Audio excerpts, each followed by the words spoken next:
update about the shaper. I made a motor mount assembly there, you can see, and it's all rigged up, bolted down. There's still a bit of a vibration feedback thing in there I need to work on, but I'll address that at a later date. At least this will give me a good power setup that I can do fine tuning. You can see the ratchet mechanism in action. It's working good. And let me talk about the drive for a minute.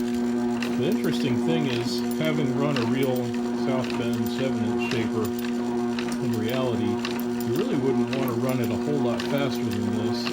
And what's interesting to me is, I'm running about 10 or so, 10% power, even with the big gear reduction there. I've got a small pulley on the end of the motor and an 8-inch wheel on the end of the drive shaft. And this is a 4-inch down to a little 2-inch there, and then the gears that drive it. So let me show you this setup here.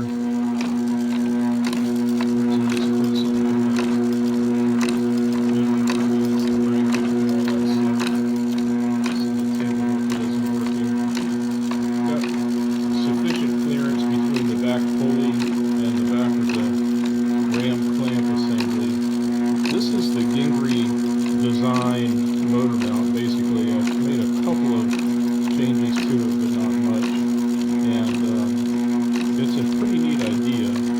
But I'm really surprised with as much reduction as I'm getting from the big to little there and big to little there, that I can't run it a lot faster. Let me shut this off. I'll talk more about it, and I can demonstrate. I've never seen one of these designs demonstrated before, but it's a pretty clever idea the way Gingery designed it.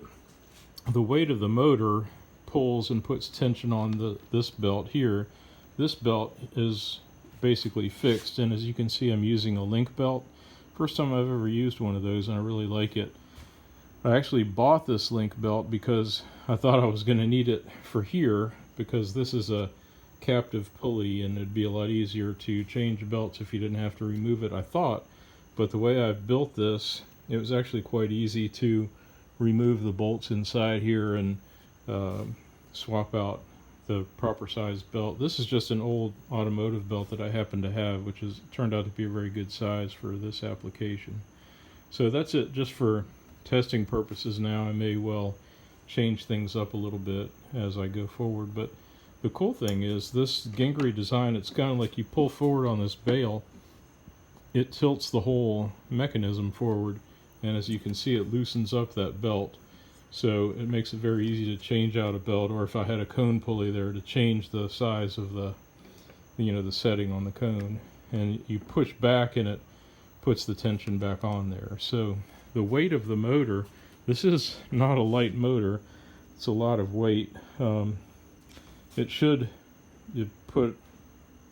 pull down more on that belt, put a little more tension on this, and it's going to need something. Either use a longer belt and mount it further back, which I do have a selection of belts I could play with. Unbolt these things here, move it back a few inches so it has a little bit more leverage, or maybe put a spring or what I'm thinking maybe a kind of a air shock cylinder, something, put a little uniform, light but uniform tension on there that could be overcome.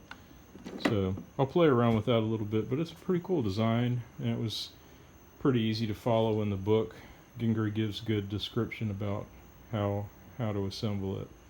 So there's my power setup, and it's basically, this is what I had in mind when I started the project, to get the table, get the shaper done and assembled. And the idea to me is have it, I always was thinking about mounting it on this piece of plywood here, this little base that I made, and it's just seems like about a perfect size for the project.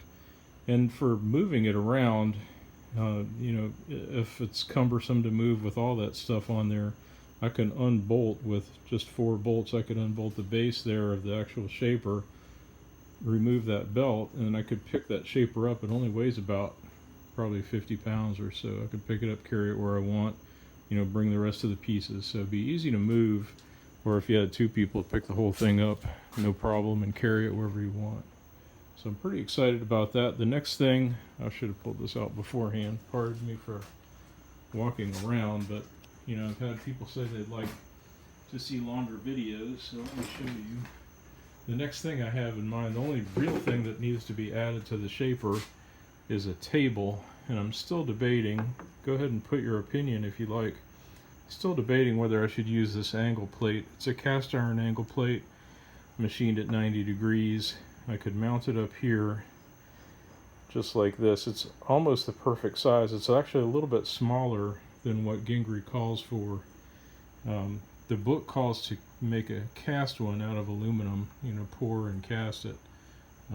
So I'm kind of thinking this would be neat because it would give me, if I mount it this way, it gives me all those holes, slot holes there to bolt, or if I did it the other way, it's a smaller surface, but it'd give me a lot of bolt-on options as well, you know, for clamping something down if I was working on a project. So I may use this, or I may fabricate one. We'll see about that. And just for now, to me, the project is getting close. I want to do some fine-tuning. I want to practice running it a little while and see how it operates. There's a lot of things that I think I'm going to take apart and put some Loctite on to tighten different areas up. And of course, I talked about painting it. I may still do that, paint the column castings as well. So we'll see how that goes, but I hope this is interesting to you and hope it sheds a little light on Gingery's design. I got to give him a lot of credit. This is pretty amazing to somebody to think that you could actually make a device like this.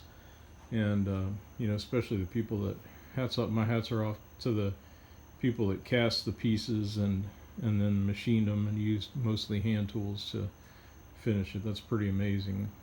Me making it with a large lathe and a Bridgeport is no great feat. It was a fun project, has been a fun project. I'm really looking forward to finishing it up, sharpening some tools, some lathe tools, putting them in the clapper here, checking out the Rudy co-hopped clapper design, and see how that works. So really excited. Oh yeah, the one other thing, I don't know if I've ever mentioned this before, but I've been kind of playing around with the idea of making a shaper door to cover up the opening there, making a little design on it. That's kind of a cool thing. The South Bend shaper I had a nice cast iron door, and it had a cool South Bend design on it. So I'm thinking about making something like that for myself on that side. But there's a little update, and I hope it's enjoyable and interesting for you. I'll keep posting them.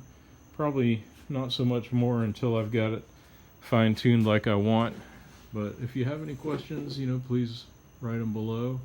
It's time to, now that this is getting wrapped up, it's time for me to focus on the locomotive, and maybe I can do the last finishing things on it, get it running for whenever things get back to normal a little bit after COVID-19 clears up. So I hope everybody's having fun and staying safe, and if these videos have been interesting to you and been helpful in helping you pass the time, then I'm glad to know that. So y'all take care. Thanks again for watching. As always, I will keep you posted.